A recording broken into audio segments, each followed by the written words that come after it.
If you've seen anything on the news about Florida tax possibly going away, this video is for you. We are going to update you on the latest of what's going on with Florida taxes, on whether they're going away or making changes to it. So let's go ahead and get started.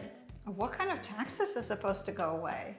So you may have seen DeSantis saying that he is going to get rid of property taxes in the state of Florida.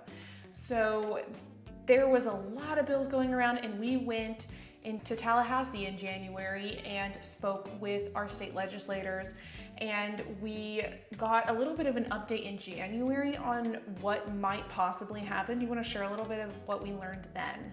Yeah, I mean, at this point, they were discussing that bill and the proposal of eliminating property taxes for primary residents in the state of Florida.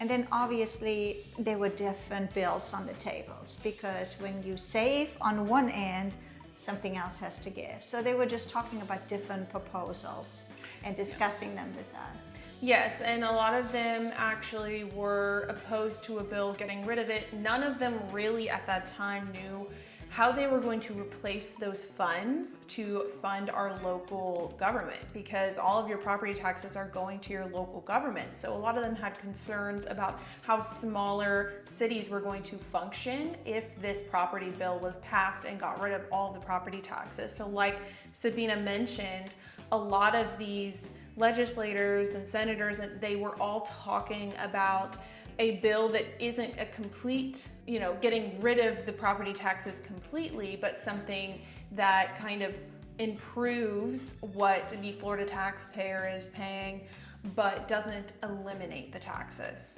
Yeah, and obviously what Christina just mentioned, they were definitely comparing some of the smaller towns versus bigger towns. And especially homes where the average sales price is a lot lower in the 200-300s versus cities like 30A where they're in the millions. And the property taxes, if they now are eliminating, that is a lot of money that the local government is using to run it's a lot of money that they're losing. Yes, absolutely. A point that one of them brought up that I found interesting is they said, if we eliminated the property taxes and we have all these people flooding to Florida, that may not be such a positive thing to have all these influx of people at one time. So what they actually did and what's going to be on the ballot this year is interesting, and it's deferring 5 years of that tax break. So we're going to go into exactly what's going to be happening now. So you will have this on your ballot in 2026 if you are a Florida resident to vote. And this needs to be a 60% vote of our Florida residents. Before we talk about what's happening on the proposed bill, I'm gonna have Sabina explain what currently we have here in the state of Florida. So currently in 2026, for those of you who filed Homestead Exemption, it knocks about $51,000 off your home taxable value. The first $25,000 gets applied all property taxes, including school taxes, and then the rest of it will apply to everything except the school taxes. So typically homeowners save anywhere from $750 to $1,000 a year, and it unlocks the Save Our Home cap, which limits how much your assessed value can rise each year, 3% or the inflation rate, whichever one is lower. The 3 things you need in order to file for Homestead as of January 2026: you have to own the home, you have to be a Florida resident, U.S. citizen, or permanent resident, and you have to file by March 1st. For those of you who did not file now, you have to wait until next year. So I'm going to read a little bit of verbiage because I do not want to get anything wrong here as far as what's going to be on the Florida ballot this November. And again, if this passes 60%, it will be effective January 1st, 2027. So they approved a House Joint Resolution 1F, a proposed constitutional amendment that will significantly expand homestead property tax exemptions, provide additional tax protections for non-homestead properties, and establish a framework for future reductions in local property taxes. So what does exactly that mean? If approved in November, the amendment would increase the homestead property tax exemption to $150,000 on January 1st, 2027 and $250,000 January 1st, 2028. This is for non-school portion of property taxes, and it would be adjusted annually for inflation thereafter. So that's the first part.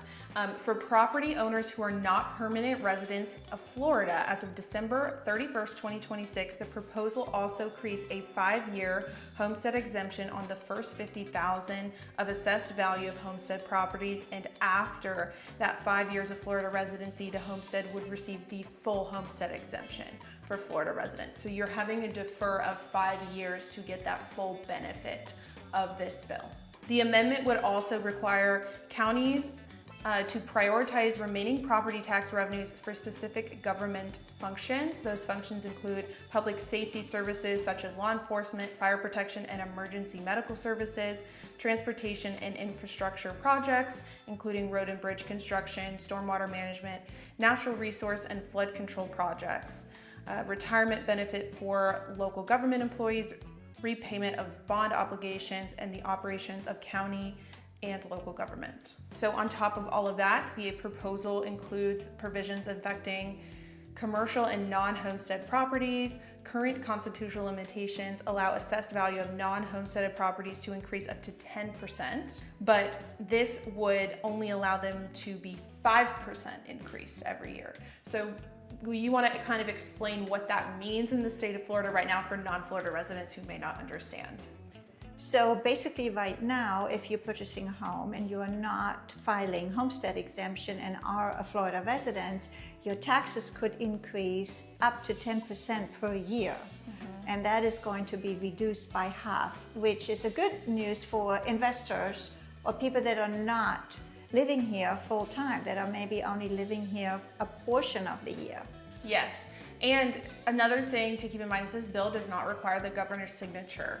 So this bill has already been passed his desk. So if we vote on this in Florida and we get 60%, this bill will pass. So it's up to the voters to decide what you guys want to do.